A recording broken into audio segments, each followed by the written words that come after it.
Hey guys, what is up? I have another Makerbox. This is September's Makerbox.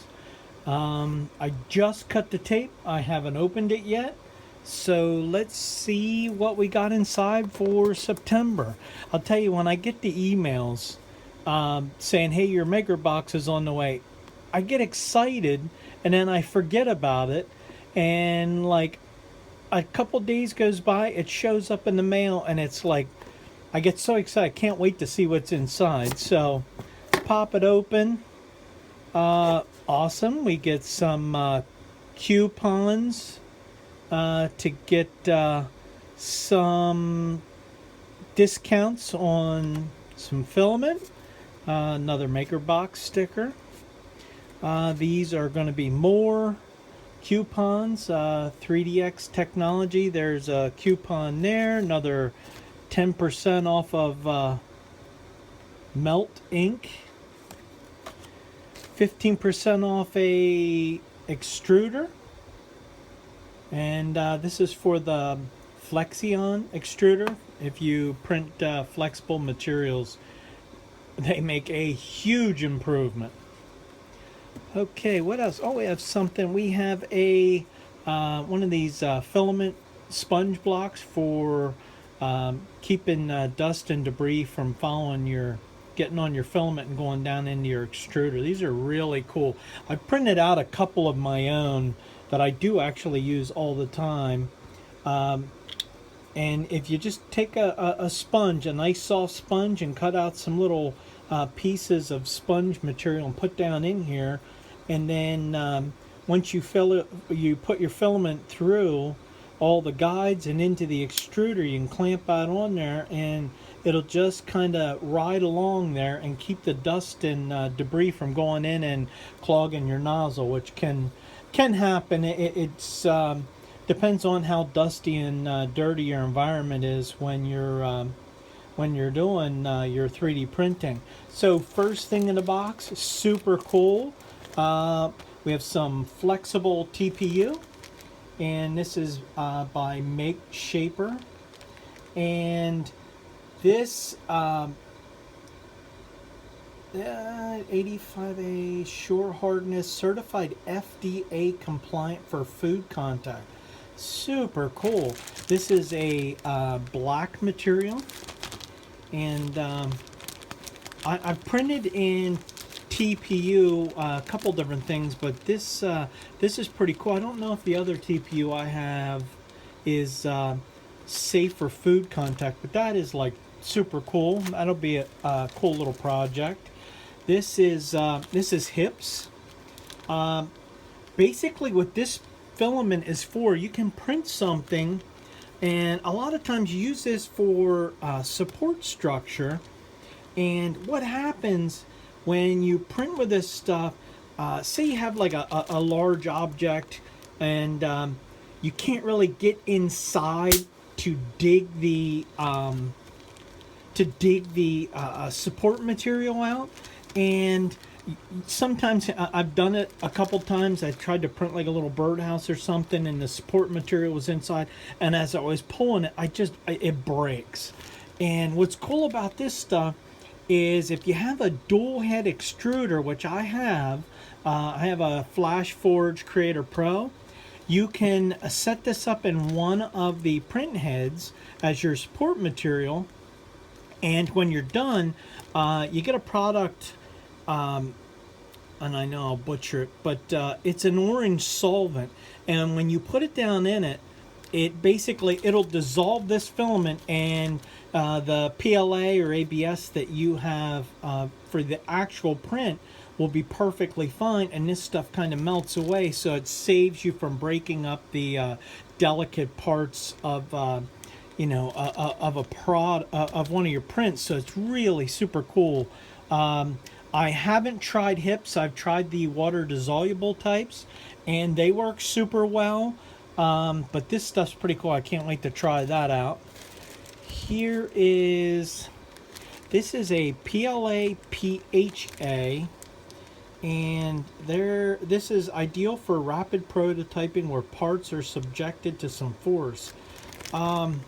Wow, this stuff is very, I'm going to open this one up and see. This is kind of like a light brown, maybe like a gold material. Yeah, it's kind of like a gold material. And very stiff. Doesn't really want to bend. Let's see if I can get it to kink and see if it,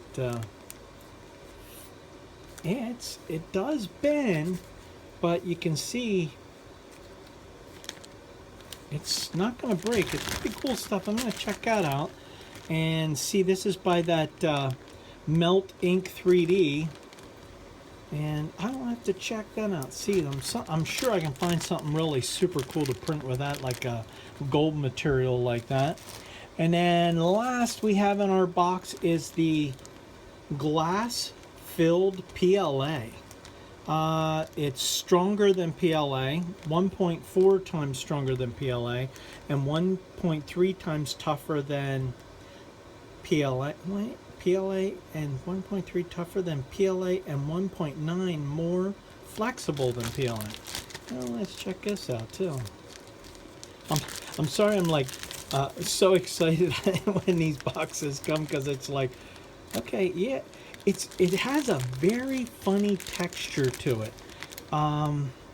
It's very rough. I don't think I'll be able to get that clear. It's a very like rough surface material. I mean, it almost feels like a fiberglass. If I didn't know better, I would say it almost has a feel and a very stiff and rigid. Seems to break. There you go. So you can see it's really, this is very stiff and rigid. Really reminds me of like a fiberglass almost. Very cool. Let's see, what's the melting temperature on this? Okay, so there's no bed temperature. So I mean, you can, 40°C is just a little warm. It's not too bad. And it's fairly low, 190 to 210. So it's definitely in the PLA range.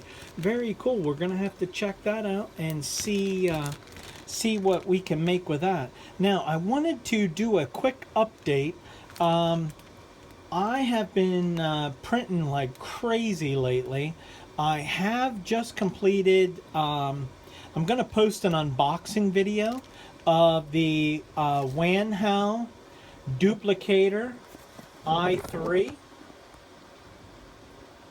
that I have here, and I unboxed it. I showed you the basic setup of it, and there's the TPU feet that I printed out for it, and I put a zebra plate on here just to check it out and see how it would do. And honestly, so far I'm super impressed at the adhesion with this. A lot of the materials that I've been printing with, they tend to really stick down with this, where I don't have to have the heated bed so high. And all I did, you can see it's not exactly thin. It's not like a build tack material, which I still have the original build tack material in here.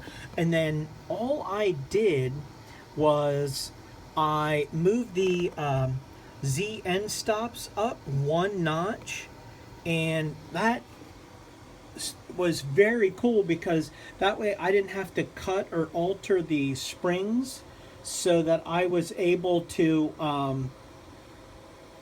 instead of cutting like, you know, one or two of the bottom rungs off the bottom of the spring here, just move that Z end stop up, and it still kept me pretty close where it was before I had moved it. So super cool, easy mod. This zebra print,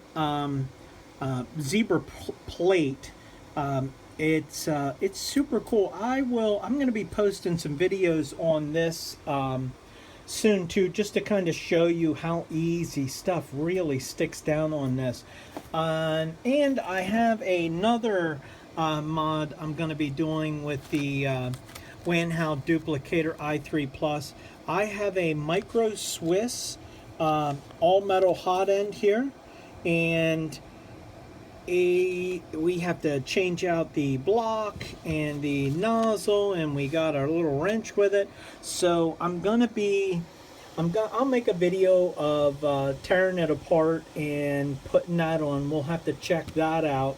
And then one other thing that we'll be covering here in the next couple weeks, I have 2 Raspberry Pis set up, and with these Raspberry Pis, I was trying out some of the wireless print options.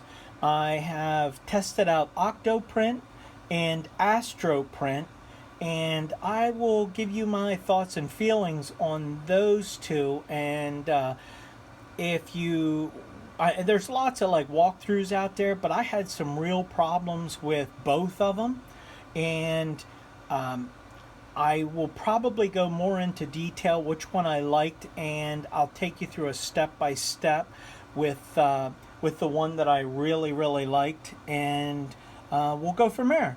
Thank you guys for watching.